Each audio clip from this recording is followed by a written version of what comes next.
La Commission veut instaurer une loi européenne sur la liberté des médias. Pour ce faire, elle veut établir un cadre commun pour les services de médias dans le marché intérieur, c'est-à-dire que la Commission veut encadrer les règles de la liberté d'expression.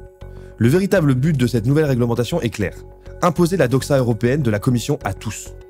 Jusqu'ici, les médias sont du ressort des États membres. Il n'existe pas de marché des médias à l'échelle européenne, il est uniquement national et local. Une telle loi entrerait donc en conflit avec des lois nationales et rognerait toujours plus sur la souveraineté des États membres. La Commission prend comme prétexte que cette harmonisation du marché des médias serait un garde-fou contre les ingérences politiques. Elle vise notamment ici la Hongrie et la Pologne, qui font preuve de résistance à la politique mortifère de l'Union européenne. À l'approche des élections européennes, l'arrivée de ce règlement n'a rien d'anodin.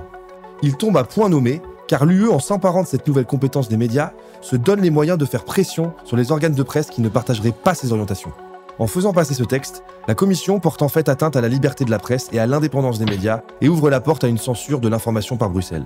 En créant un nouvel échelon européen de recours contre les mesures décidées par les autorités nationales, la Commission s'offre la possibilité de décider à la place des États membres le degré de liberté d'expression auquel ils ont droit.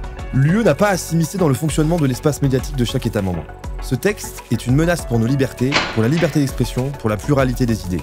Accepter ce texte, c'est autoriser la censure bruxelloise dans nos médias.